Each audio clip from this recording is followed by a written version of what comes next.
Cinema slate వీక్షకులకి నమస్కారం. ఏడుకొండలవాడి దయ వల్ల అందరూ బాగుండాలా. ఈరోజు మేము మాట్లాడబోయే సినిమా కూడా తిరుపతికి సంబంధించింది కాబట్టి మేము తిరుపతి వాళ్ళమే. ఆ, యాస కావాలని మాట్లాడలేదు, ఒరిజినల్ గానే ఇలా ఉంటాం. ఆ, సినిమాలోకి వెళ్ళబోయే ముందు ప్లీజ్ సబ్స్క్రైబ్ సినిమా స్లేట్. ఆ, సినిమా బాగుండాలి, సినిమా చూసే వాళ్ళందరూ బాగుండాలి. సో ఆ సినిమా బాగుండాలనే ఉద్దేశంతో మేము ప్రారంభించాం. So let's go in to the movie. మేము ఈరోజు మాట్లాడుకోబోయే సినిమా వచ్చి ఈ మధ్యన వచ్చింది ఆహాలో.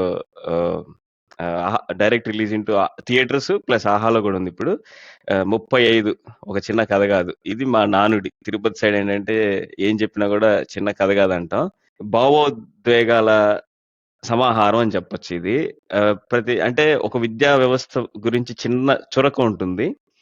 మనకు కూడా అనిపిస్తుంది చిన్నప్పుడు కొద్దిగా తీవ్రంగా ఆలోచిస్తే, అవును కదా, అంటే మనకి విశదీకరించి చెప్పకుండా ఇలాగే చెప్పాలి అన్న అన్న అన్న వ్యూహంలో మనల్ని కూర్చోబెట్టేసి బట్టి పడితేనే చదువు వస్తుంది అని కాకుండా చాలా క్లుప్తంగా అర్థమయ్యే భాషలో ప్రతి ఒక్కరికి చెప్పొచ్చు అన్న అంశాన్ని స్పర్శిస్తూ చెప్పిన ఒక చిన్న కావ్యం లాంటిది ఈ సినిమా. చాలా బాగుంటది.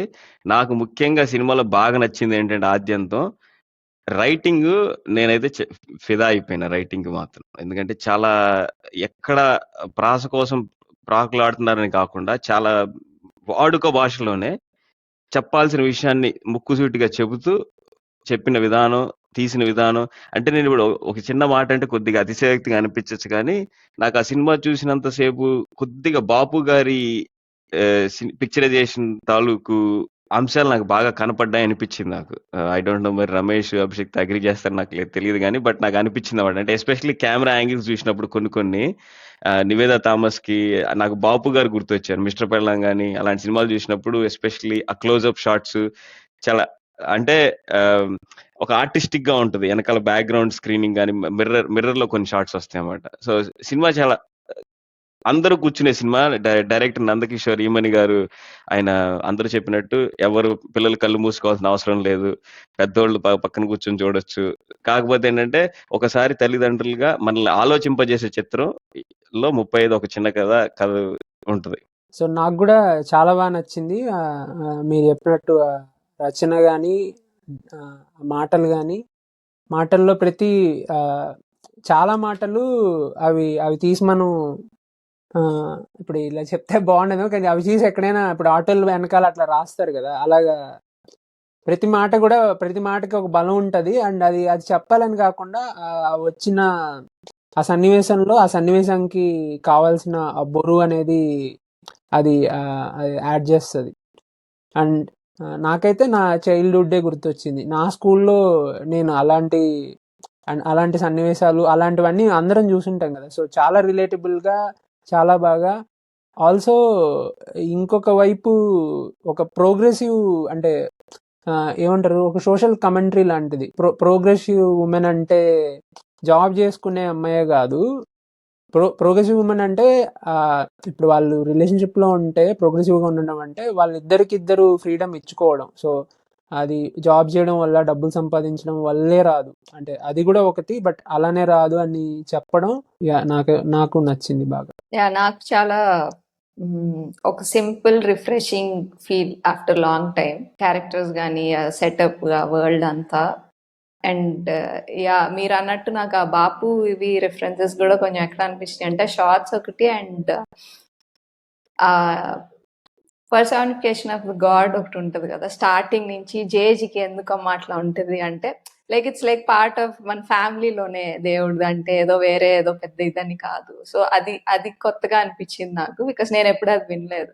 అండ్ లేటర్ ఆన్ ఈ కపుల్ రిలేషన్షిప్ లో కూడా దిగనివ్వను, సో మీరే నాకు దేవుడి ఇది, సో మీరు దిగకూడదు, నేను పిల్లల దగ్గర నేను సంభాళించుకుంటాను అనేది. And then how it plays throughout. ఆ గొడవ అయినప్పుడు కూడా దిగి రావాలి ఈసారి, అంటే నేనేమి correct, there is a better way to handle this and I'll show. So మీరు ఈసారి ఒప్పుకోవాల్సిందే నాది అంటే. చాలా సాఫ్ట్ అండ్ స్వీట్ క్యారెక్టర్ అయినా మదర్ది, but when it is the time she is strong. అది ఎక్కడ స్ట్రెంగ్త్ చూపించాలి అక్కర్లేదు అనేది అది చాలా స్మార్ట్ గా హ్యాండిల్ చేసినట్టు అనిపించింది. అండ్ హోల్ రిలేషన్షిప్ లో అంటే ఆ ఎడ్యుకేషన్ దాని మీద ఒక కమెంటరీ చేస్తూనే ఈ ఫ్యామిలీ డైనమిక్స్ అంతా హ్యాండిల్ చేయడం అది చాలా బ్యాలెన్స్డ్ గా బాగా రాశారు అనిపించింది నాకు. So that is it is through out it was engaging. అంటే ఇప్పుడు ఉట్టి ఆ పిల్లాడి మీదే త్రూ అవుట్ గా నాకు వాడు ఇప్పుడు పాస్ అవుతాడా లేదా అనే దానికంటే I'm also equally concern.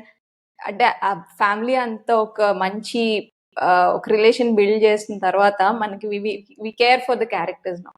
So నాకు వాళ్ళు కూడా బాగా ఉండాలి, వీటి పాస్ అవడమే కాదు, so it will also bring them all together as a family. ఆ ఫ్యామిలీ యూనిట్ ఇంపార్టెన్స్ చాలా, అంటే త్రూ అవుట్ ద ఫిల్మ్ ఆ ఫ్యామిలీలో కాన్వర్జేషన్స్, ఎస్పెషల్లీ మదర్ రోల్ ఎలా బిల్డ్ చేస్తుంది ఒక కిడ్ ని అనేది, it was very new and very positively refreshing నాకు. అంటే హడావిడి ఏం లేకుండా ఒక రిలేషన్షిప్స్ ని చూపించవచ్చు, హడావిడి చేయక్కర్లేదు, ఇలాంటివి కూడా చెప్పొచ్చు. And they are all actually need of the are maybe. So అది సో వెరీ ఇంట్రెస్టింగ్ అండ్ వాళ్ళిద్దరు ఎంగేజింగ్. గొడవబడే సీన్ లో కూడా చాలా చాలా మెచ్యూర్ కమ్యూనికేషన్ నడుస్తుంది. నేను చూసేటప్పుడు ఇప్పుడు వీళ్ళు అరుచుకుంటారేమో, యాజ్ యూజువల్ అరుచుకుంటారేమో, వాడికి చాలా కోపం వచ్చేసినట్టుంది, ఇద్దరు అరుచుకుంటారేమో అంటే అసలు చాలా మెచ్యూర్ కమ్యూనికేషన్. అది మనకి చెప్పాలంటే మనం ఎవరితోనైనా ఏదైనా విషయం ఆర్గ్యూ చేసేటప్పుడు అది అలా చేయొచ్చు, లేదా అక్కడ అరిస్తే మనం చెప్పే మాట వాళ్ళకి అర్థం కాదు కదా. మనం అరిచినంత మాత్రాన వాళ్ళకి అర్థమైపోతే అర్థం కాదు, కానీ వాళ్ళకి అర్థమయ్యేలాగా చెప్పాలి. అలాగే మన బాధని లేదా మన వైపు నుంచి ఆ బాధని వ్యక్తపరచాలి. సో వాళ్ళ త్రూ అవుట్ రిలేషన్షిప్ ఫస్ట్ సీన్లో అంతా కూడా చాలా లవ్లీగా ఉన్నా కానీ కొన్ని దగ్గర కన్ఫ్రంటేషన్ వచ్చేటప్పుడు చాలా బాగా మీరు చెప్పినట్టు బాపు నాకు అక్కడ ఇక్కడ బాపు స్టైల్ అనిపిస్తుంది. బాపు కూడా చెప్పాల్సిన విషయాన్ని చాలా బాగా, వాళ్ళిద్దరి మధ్య ఏదైనా గొడవ ఉన్నా కానీ ఆ గొడవ అంటే నార్మల్గా అరుచుకున్నట్టు కాకుండా ఆ గొడవలో కూడా ఏదో ఒక విషయం వెళ్తూ ఉంటుంది, ఒక విషయం మనకి తెలుస్తూ ఉంటుంది. సో యా ఇద్దరు కానీ ఇద్దరు చాలా బాగా చేశారు. నివేద థామస్ కానీ అండ్ అతను విశ్వదేవ్ కానీ అండ్ నివేద థామస్ చాలా, అంటే కొంచెం ఎక్స్పీరియన్స్డ్ యాక్ట్రెస్ కదా, చిన్నప్పటి నుంచి యాక్ట్ చేస్తున్నారు. సో విశ్వదేవ్ గారు కొంచెం 2-3 సినిమాలు 3-4 సినిమాలు చేశారు, బట్ విశ్వదేవ్ గారు మ్యాచ్ చేశారు. అండ్ ఆ నాన్న క్యారెక్టరైజేషన్లోనే ఉన్న నాన్న కొంచెం సాఫ్ట్ నాన్న, అంటే యూజువల్గా సినిమాల్లో చూపించే కమర్షియల్ నాన్నలా కాకుండా, నాన్న అంటే కొంచెం హైపర్గా కొంచెం అలా కాకుండా సాఫ్ట్ నాన్న కదా. సో ఆ సాఫ్ట్ నాన్నని ఆయన చాలా బాగా కన్వే చేశాడు. ఆయన మాట్లాడే మాటలు కానీ ప్రతిసారి విశ్వదేవ్ ప్రతిసారి ఒక మాట మాట్లాడడానికి ఆచితూచి చాలా జాగ్రత్తగా తూచినట్టు మాట్లాడతాడు సినిమా అంతా. అందుకనే త్రివిక్రమ్ శ్రీనివాస్ వచ్చి మాట్లాడుతున్నట్టు ఉంటుంది. ఆయన మాట్లాడే ప్రతిసారి ఒక లైన్ ఇస్తాడు, ఒక 2 లైన్లు ఈయన మాట్లాడితే ఏదో ఒకటి చెప్తాడు రా బాబు అన్నట్టుగా చాలా బాగా చేశాడు, చాలా బాగా రాశారు. కాకపోతే అక్కడ ఏంటంటే ఒక మధ్య తరగతి వ్యక్తి యొక్క వ్యక్తిత్వం ఉంటుంది కదా. సో దాన్ని తీసుకొస్తూ కొద్ది చదువుకున్నాడు, ఒక గవర్నమెంట్ ఉద్యోగి, ఆయన కండక్టరు. ఓకే, బట్ ఆయన చదువు తగ్గ ఉద్యోగం కదా పక్కన పెడితే, నువ్వు అన్నట్టు సినిమా అంతా ఆయన చాలా తక్కువ మాట్లాడతాడు. కంపారిటివ్లీ నివేద థామస్ గారితో పోల్చుకుంటే విశ్వ గారు చాలా తక్కువ మాట్లాడతాడు. తక్కువ మాట్లాడిన ప్రతిసారి ఇందువల్ల అదే గొడవ వచ్చినప్పుడు కూడా నేను కూడా అదే ఎక్స్పెక్ట్ చేసిన, ఈ రోజు ఈయన లేస్తాడు, చాలా పెద్ద గొడవ జరుగుతుంది అని నేను ఫస్ట్ అనుకుంటే నివేద థామస్ చెప్పినప్పుడు ఓకే ఇవి నిజంగా కన్విన్స్ చేసేసారేమో అనుకున్నాను. నేను నైట్ వెళ్ళి మళ్ళీ మాట్లాడతాను, నేను అలాగే అనుకున్నా. బట్ ఆ స్క్రీన్ ఆమె ఎప్పుడైతే అలారం మారుస్తుంది కదా, అప్పుడు అర్థమైంది ఓకే ఈ మీద దాచి పెడుతుంది అని చెప్పి. పెద్దగా అప్పుడు కూడా ఏమండు చెప్పి చేయడం వేరు, చేశాక చెప్పడం వేరు అని చెప్పి అది చెప్తున్నా. రచన విధంగా ఈ సినిమాకి 100కి 100 మార్కులు వేయచ్చు అనిపించింది నాకైతే. అసలు అంటే ఐ నో మార్క్స్ అనేవి క్వాంటిఫికేషన్ కాదు, బట్ నాకేమనిపించింది అంటే ఫుల్లీ సాటిస్ఫైడ్. సినిమా చూసిన ఆద్యంతం కూడా చదువు అంటే ఆవిడ చెప్తారు, రేవతి గారు కూడా ఒక మాట చెప్తారు, చదువు అంటే నేర్చుకోవడం గౌతమి గారు చెప్తారు. ఎగ్జాక్ట్లీ గౌతమి గారు చెప్తారు, చదువు అంటే నేర్చుకోవడం అంటే చాలా అంటే చిన్న పదమే. అంటే మనం చదువు అంటే నేర్చుకోవడం అని అందరూ మాట్లాడు, కానీ ఆ సందర్భానుసారంగా ఆమె చెప్తుంది చూడు, చాలా ఇంపాక్ట్ ఉంటుంది, చాలా ఇంపాక్ట్ఫుల్ గా ఉంటుంది. ఆ మీనింగ్ కూడా మనకు కన్వే అయ్యేటప్పుడు. అదొక్కటే కాదు, ఇప్పుడు భాగ్యరాజ్ గారి క్యారెక్టర్ కానీ ప్రిన్సిపల్ క్యారెక్టర్, ఎందుకంటే ఆయన కాన్ఫ్లిక్ట్ ఉంటుంది ఏంటంటే విద్యా వ్యవస్థ పైన ఒక ప్రిన్సిపల్ గా ఏంటంటే ఆయనకి తెలుసు ఎక్కడ లోపాలనే తెలుసు, కానీ ఆయన దాన్ని కరెక్ట్ చేయలేకపోతున్నాను అసహనం ఆయన మొహంలో మనకు కనపడుతుంది, ప్రతి చోట కనపడుతుంది. అరే పిల్లలు బాధ, కానీ టీచర్ల తాలూకు వాళ్ళ కాంపిటేటివ్నెస్ ని ఎట్లా పిల్లల్లో తీసుకురావాలని చెప్పి ప్రియదర్శి కూడా well played character. To be honest, ఒక ఒక సార్ట్ ఆఫ్ ఒక స్టేజ్కి వచ్చేసరికి సినిమాలో నాకు చిన్న ఒక హేట్నెస్ క్రియేట్ అయింది ప్రియదర్శి పైన. వీడేంటి ఇట్లా చేస్తున్నాడు అన్న ఒక చిన్న హేట్నెస్ క్రియేట్ చేయడం అతను అంటే ఆయన క్యారెక్టర్ పోర్ట్రేల్ చేసిన విధానం కానీ ప్లే చేసిన విధానం కానీ నాకు బాగా అనిపించింది అన్నమాట. అంటే మనం క్యారెక్టర్ హేట్ చేస్తున్నట్టు వాళ్ళు నిజంగా దే లివ్డ్ త్రూ క్యారెక్టర్ అన్నట్టు కదా, నాకు అది అనిపించింది. So Yeah. ప్రియదర్శి వచ్చినప్పుడు అంటే ఆ రచనలో ఆ నెగిటివ్ దాన్ని ఆయన కన్వే చేయడానికి ఎంత బాగా ట్రై చేశాడో, అదేవిధంగా సినిమాటోగ్రఫీ కానీ ఆల్సో మ్యూజిక్ కానీ ఆ రెండు కూడా.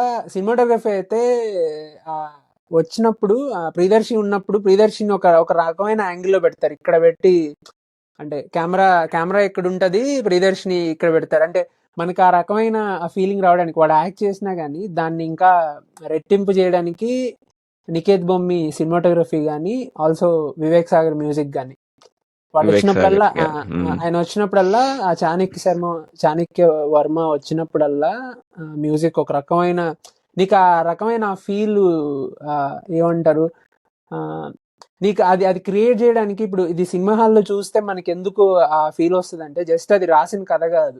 సినిమాలో ఏంటంటే ఆ సౌండ్ కానీ ఆ సినిమా కెమెరా కానీ విజువల్ కానీ ఆ రెండు నీకు ఒక రకమైన వైబ్ని లేదా దాన్ని ఏమంటారు ఒక టెక్స్చర్, ఆ కథకి ఒక టెక్స్చర్ని తెస్తాయి కదా మనం చూసేటప్పుడు ఆ వరల్డ్లో తీసుకెళ్ళడానికి. సో ఆ రెండు కూడా కెమెరా కానీ సౌండ్ కానీ చాలా బాగా డైరెక్టర్తో పాటు కలిసి చాలా బాగా పనిచేసాయి. అండ్ మనకి ఆడి మీద కోపం నిజంగా రెట్టింపు 3 రెట్లు 4 రెట్లు వస్తుంది. మామూలుగా ఆ కథలో ఆయన అట్లే ప్లే చేసే కోపం కంటే కూడా మనం అలా చూపిస్తే అలా చూడడం వల్ల ఇంకా ఎక్కువ కోపం వస్తుంది. అండ్ లాస్ట్ వరకు కూడా చాలా బాగా ప్లే చేసాడు.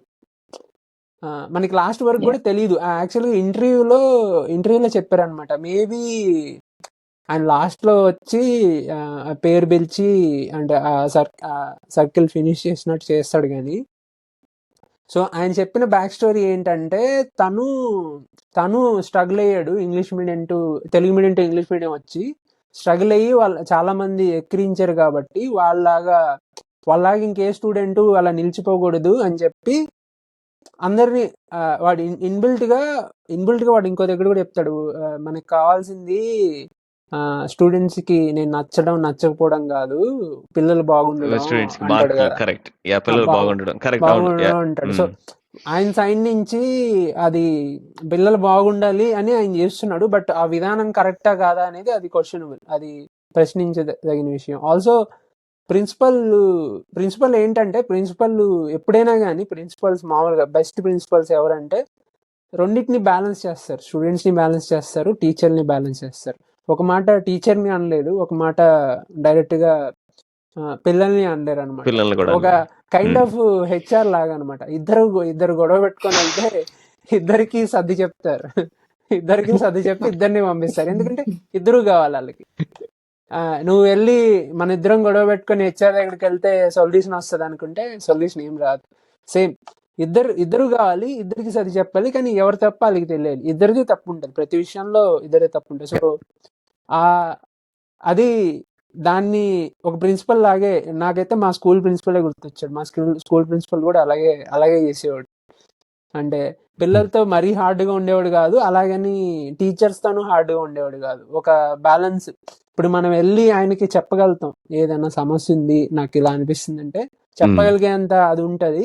అదేవిధంగా టీచర్స్ని హార్ష్గా టీచర్స్కి ఇవ్వాల్సిన రెస్పెక్ట్ టీచర్స్కి ఇస్తాడు, స్టూడెంట్స్కి ఇవ్వాల్సిన ఏమంటారు ఆ స్పేస్ అవ్వచ్చు లేదా అది ఇస్తారు. సో నాకు చాలా చాలా చోట్ల మా స్కూల్ గుర్తొచ్చింది. సేమ్ చాలా మంది ఇప్పుడు అలానే ఉంటారు. టాపర్ ఉంటాడు కదా, టాపర్ అయితే అసలు వాడి క్యారెక్టర్ ఆయన అబ్బాయి చాలా బాగా చేశాడు. స్టార్టింగ్ నుంచి లాస్ట్ వరకు వాడు యాజ్ ఎ చాలా మంది టాపర్స్ ఉంటారు కదా, టాపర్స్ వాళ్ళు ఇంకా ఈ ప్రపంచం తలకిందులైనా పర్లేదు, నేను మాత్రం నాకు 100కి 100 రావాలి, నేనైతే చాలా మందిని చూశాను అనమాట. 99 వచ్చాక కూడా ఏడుస్తా అంటారు వాళ్ళు. అరే 99 వచ్చాక కూడా ఏడుస్తారు ఏంట్రా బాబు అని చెప్తే, కానీ వాళ్ళు కొంచెం పెద్దయ్యాకే అర్థమైంది అది వాళ్ళ తప్పేం కాదు. ఇప్పుడు నేను అది నా కుళ్ళు అనిపిస్తుంది. వాడికి 100 రావాలని వాడు బాధపడుతున్నాడు, వాడు 99 వచ్చాయని వాడు బాధపడుతున్నాడు. దానికి అదేదో నా కుళ్ళులాగా అనిపిస్తుంది. బట్ లాస్ట్ లో వాడి క్యారెక్టర్ని కూడా సర్కిల్ చేస్తాడు కదా, వాడిని రాయనీయండి సార్ అని చెప్పి గట్టిగా కరెక్ట్. అరిచి చెప్తాడు. యా. వాడిని రాయనీయండి సార్, వాళ్ళందరూ కూడా చూసి రాయమన్నా కానీ వాడు కష్టపడి చదువుకున్నాడు, వాడిని రాయనీయండి, అండ్ నన్ను డిస్టర్బ్ చేయొద్దు, నన్ను రాసుకునేయండి అని చెప్తాడు. దానికి చాణక్య వర్మ క్యారెక్టర్ షాక్ అయిపోద్ది. యా మీరు చెప్పిన ఆ గొడవైన సీన్ లో నేను కూడా అదే ఎక్స్పెక్ట్ చేసా. ఇప్పుడు అరిచేసుకుంటారు, అయ్యో బద్దలైపోతాయి, అయ్యో పగలగొట్టు. బట్ అంటే throughout the film that mature ఒక సెన్సిబిలిటీ ఉంది. నాకు కొన్ని సినిమాలు, ఐ థింక్ జూనో అనుకుంటా ఆ ఇంగ్లీష్ ఫిల్మ్, ఆ కొన్ని ఫిల్మ్స్ చూసినప్పుడు ఈ సినిమాలో అందరు భలే సెన్సిబుల్ గా ఉన్నారే, అంటే హైపర్ గా లేకుండా ఒక నార్మల్ లెవెల్లో అంతా బాగానే కన్వే చేయొచ్చు, మాట్లాడొచ్చు, అంటే ప్రాబ్లమ్స్ సాల్వ్ చేసుకోవచ్చు అనే ఆ సెన్సిబిలిటీ చాలా బాగా కొన్ని ఫిల్మ్స్ చూసినప్పుడు అనిపిస్తుంది. అలా అబౌట్ టైం అనుకుంటే అందులో కూడా అలానే కొంచెం, అంటే every one is so not, అంటే ఆ ఈవిల్ ఇవి అట్లా ఏం కాకుండా ఆర్ ఎక్స్ప్రెషన్స్ కూడా చాలా సెన్సిబుల్ గా అట్లా బాగా అనిపించింది నాకు ఆ సీన్ చూసినప్పుడు. భలే positively you know again the same refreshing గా, positively refreshing, it felt good. Okay, ఇలా కన్వే చేసుకోవచ్చు, ఇలా కమ్యూనికేట్ చేసుకోవచ్చు. Not necessary you don't have to shout, you can like hold and communicate later when you are feeling more at ease. కరెక్టే. అసలు అది నాకు ఇంకో సన్నివేశంలో అది బాగా ప్రస్ఫుటంగా కనపడుతుంది. ఎక్కడంటే పొద్దున్న గొడవ అయిన తర్వాత ఈవినింగ్ వచ్చి ఆవిడ ఆయన్ని సర్దిపుచ్చడానికి వచ్చి కూర్చుంటారు కదా. నాకైతే అక్కడ నాకు అబ్సల్యూట్ బాపు గారు కనపడ్డారు నాకైతే ఆ సీన్ లో. అంటే చాలా సున్నితంగా కూడా ఆ కోపాన్ని ఆమె వ్యక్తపరిచే విధానం కూడా, ఫస్ట్ ఆమె ఏదో ఒక న్యూస్ పేపర్ చదువుతున్నట్టు న్యూస్ పేపర్ లో ఆయన్ని పొగుడుతూ చదువుతుంది కదా. చదవగానే ఆయన టీవీ సౌండ్ పెంచుతాడు. అసలు ఏమి అసలు లిటరల్ గా అంటే, బట్ మనకి అతనిలో ఉన్న కోపాన్ని, ఆమెలో ఉన్న బాధని రెండింటిని ఒకటేసారి ఇంపాక్ట్ ఫీల్ చేయడానికి చాలా సున్నితంగా రమేష్ అన్నట్టు అరిచే ఆధిపత్యాన్ని మనం తెలుపుకోవాల్సిన అవసరం లేదు. కొన్నిసార్లు అంటే సటల్ గా కూడా చెప్పాల్సిన విషయాన్ని చాలా క్షుణ్ణంగా చెప్పొచ్చు అన్న, అది యాక్చువల్ గా ఆ రైటింగ్ కి మెచ్చుకోవాలి. యాక్చువల్ గా మన నందకిషోర్ ఈమని గారు చాలా చక్కగా రాసుకున్నారు ప్రతి సన్నివేశాన్ని. దానికి తోడు రచన తోడవడం, రమేష్ అన్నట్టు సినిమాటోగ్రఫీ కూడా నాకు అసలు చాలా బాగా నచ్చింది. అంటే తిరుపతిలో వాళ్ళ ఒక క్వార్టర్స్ లో ఉన్నట్టు అనిపించింది నాకు. ఒక క్వార్టర్స్ ఎక్కడ లౌడ్ గా అనిపించదు ఏ సన్నివేశంలో కూడా. ఇప్పుడు వాళ్ళు ఒక తప్పు జరిగినప్పుడు వాళ్ళ బావగారు మాట్లాడేటప్పుడు కూడా అతను చాలా చనువుగా మాట్లాడుతున్నాడు, లౌడ్ గా ఉండదు. ఏదో అతను అంటే ఒక హాస్యాన్ని పుట్టించాలని మాట్లాడడం కోసం అన్నట్టు ఉండదు. ఆయన ఒక వేద పాఠశాల ఉన్నట్టు, జున్ను తీసుకొస్తున్నట్టు. ఇంకా రేవతి గారి క్యారెక్టర్ అయితే ఇంకా చాలా, సారీ గౌతమి గారు, నేను రేవతి గారు అన్నాను పద్దాక. గౌతమి గారి క్యారెక్టర్ అయితే ఇంకా చాలా సటిల్ గా ఉంటది అన్నమాట ఆవిడ. ప్లస్ ఆవిడ మాట్లాడిన 2-3 మాటలు కూడా ఆమె అంటే శీర్షిక రూపంలో మాట్లాడినట్టు, అంటే ఒక్కొక్క క్యారెక్టర్ ఏ విధంగా పోట్రీ, ఎంతవరకు మాట్లాడాలా. ఎస్పెషల్లీ నాకు అతి కష్టమైన పని ఏమనిపించింది అంటే, అంతమంది చిన్నపిల్లలను పెట్టుకొని స్క్రీన్ పైన ఒక్క చిన్నపిల్లలు, అంటే అరుణ్ క్యారెక్టర్ ప్లే చేసిన అబ్బాయి కూడా చాలా బాగా ప్లే చేశాడు. వాళ్ళ తమ్ముడు ఎప్పుడు చొక్కా తీసి, ఎప్పుడు వాడు ఏమొచ్చినా కూడా చొక్కా తీస్తా ఉంటాడు. అసలు చిన్నప్పుడు కూడా అంటే చిన్నపిల్లలు అన్నదమ్ములు ఎలా ఉండాలి అంటే, ఎప్పుడు మనం అక్క చెల్లెలైనా అన్నదమ్ములను కొట్టుకుంటా ఉంటాం కదా. కొట్టుకున్నా కూడా బయటికి మనం కొట్టుకున్నా కూడా, బట్ బయటికి వచ్చిన తర్వాత వాళ్ళు ఎట్లా సపోర్ట్ చేసుకుంటారు వాళ్ళ సిబ్లింగ్స్ ని వదలకుండా. అంటే వాడు స్కూల్కి వెళ్ళినప్పుడు ఆ సీన్ ఉంటది, నాకైతే అసలు నిజంగా నాకు ఫెల్ట్ హార్ట్ఫుల్ అన్నమాట. వాడికి వచ్చినప్పుడు నేను కూడా అదే అనుకున్నా, వాడిని అందరూ ద్వేషిస్తారు, వీడు ఖచ్చితంగా స్కూల్లోంచి వెళ్ళాలి. ఇక్కడ ఏం రాసుకుంటాడు డైరెక్టర్ గా, ఎట్లా రాస్తారు అనుకున్నప్పుడు ఆ చెయ్యేస్తారు కదా. అసలు ఆ షాట్ చాలా అంటే చాలా హృదయంగా అనిపించింది నాకు చూసినంతసేపు. కొద్ది కళ్ళు చెమర్చినట్టు. ఓకే, అప్పుడు వాడు వచ్చి ఆ పిల్లడు అప్పుడు వాళ్ళ అమ్మ దగ్గరికి వెళ్ళి చెప్తాడు కదా, అమ్మ నేను ఓడిపోతా అనుకున్నాను, బట్ అసలు నివేద థామస్ గారు అయితే ఐ నో అంటే she known for that sort of acting అని అసలు చంపేశారు సినిమా అంతా. విశ్వ గారు ఒక పక్క అయితే, నివేద థామస్ గారు కూడా అసలు అవుట్ స్టాండింగ్. అసలు చాలా బాగా చేశారు. అంటే చాలా అరుదుగా ఇలాంటి సినిమాలు దక్కినప్పుడు ఆ అవకాశాన్ని వాళ్ళు, అంటే చిన్న సినిమానా పెద్ద సినిమానా అని చూడకుండా ఆవిడ చేసిన విధానం అది Hmm. 100% ఇచ్చారనిపించింది. ప్లస్ డైరెక్టర్ గారు కూడా ప్రతి సన్నివేశంలో సక్సీడ్ అయ్యారు. ఎందుకంటే ఏ క్యారెక్టర్ ఎంత వరకు మాట్లాడాలో అంతే కరెక్ట్ అక్కడికి. ఈవెన్ ప్రియదర్శి మాట్లాడేటప్పుడు కూడా చాలా తక్కువగా ఉంటాయి మాటలు. ఆయన ప్రిన్సిపల్ వచ్చినప్పుడు మా తాత బుచ్చిరెడ్డి గారితో కాదు నేను ప్రిన్సిపల్ తో కాదు మా తాత బుచ్చిరెడ్డితో మాట్లాడాలన్నప్పుడు ఆ భాగ్యరాజ్ గారు ఒక షిఫ్ట్ ఉంటుంది. అంత ముందరికి ఆయన టీచర్లతో ఏదో ఈ సీరియస్ కాన్వర్సేషన్ లో ఉంటాడు. ఆయన్ని మామూలుగా మనం ఏమంటాం, మనకు అది నవ్వొచ్చే సన్నివేశం, బట్ ఆయన నవ్వకుండా ప్రియదర్శి నవ్వుతాడు. ప్రియదర్శి నవ్వగానే అయినా సరే నువ్వు బయట నిలబడంగానే మళ్ళీ ఆయన ఓకే ఆయన హుందాతనం ఎక్కడ తగ్గకుండా ప్రిన్సిపల్ గా నాకు అది అసలు సూపర్. అట్లా రాసుకోవడం అంటే ప్రతి సన్నివేశం ఆయనకి ఈజ్ ప్రింటెడ్ అనిపించింది. ఆ ప్రింట్ చేసుకొని కరెక్ట్ గా ఖచ్చితంగా ఇక్కడికే రావాలి అన్నట్టు అనిపించింది. Maybe Ramesh you can shed some light, ఎందుకంటే డైరెక్టరల్ వ్యూ పాయింట్ లో. డైరెక్టర్ వ్యూ పాయింట్ ఏం లేదు కానీ మీరు చెప్పినట్టు ఆ సీను ఆ సున్నా వాళ్ళ క్లాస్కి వెళ్ళాక క్లాస్లో వాళ్ళందరూ సపోర్ట్గా నిల్చుంటే నాకు బలం వచ్చినట్టు అయిందమ్మా అంటే, అప్పుడు ఇప్పుడు సినిమా స్టార్టింగ్ నుంచి ఆ పోర్షన్ వరకు వాడు అడిగే క్వశ్చన్కి ఆన్సర్ ఆ సీన్లో వచ్చింది కదా. అంటే సున్నా ఎందుకు ఒకటి పక్కన వేస్తే పెద్దదవుతుంది, సున్నా కదా ఏం లేదు కదా, సున్నా ఈ పక్క వేస్తే ఎందుకు సున్నాకి ఈ పక్క ఆ పక్క అంటే సున్నాకి ఈ పక్క నెంబర్ వేస్తే ఎందుకు ఎక్కువైంది లేదా ఆ పక్క వేస్తే ఎందుకు తక్కువైంది అనే క్వశ్చన్కి ఆన్సరు ఆ సీన్లో చాలా బాగా చెప్పాడు కదా. మనకు కూడా అదే క్వశ్చన్ ఉంటుంది లాస్ట్ వరకు, కానీ మనం కూడా కన్విన్స్ అవుతాం.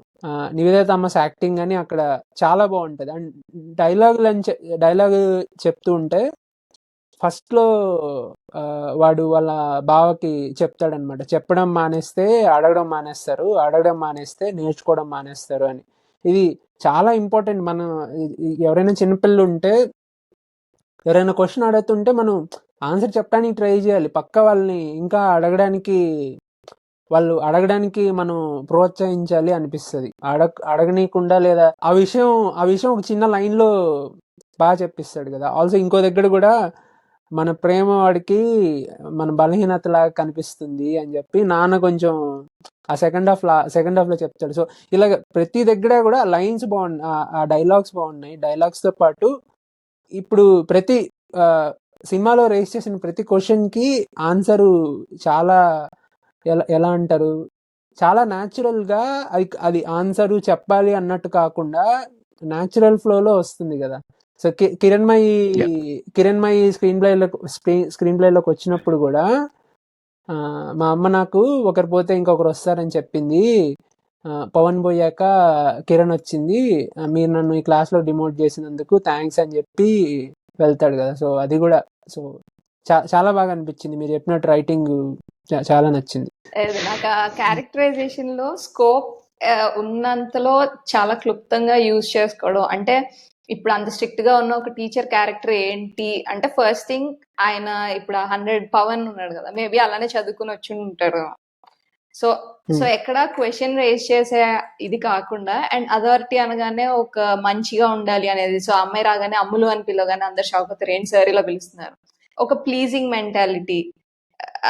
సో ఇవన్నీ చిన్న చిన్నవి అయినా బాగా దాన్ని అలా ఆ స్పేస్ ఎక్కడైతే ఉందో దాన్ని యూజ్ చేసుకొని ఆ క్యారెక్టర్ ఇన్నర్ ఇది కొంచెం రివీల్ చేయడం కూడా చాలా, అంటే వెరీ స్మార్ట్లీ యూజ్డ్.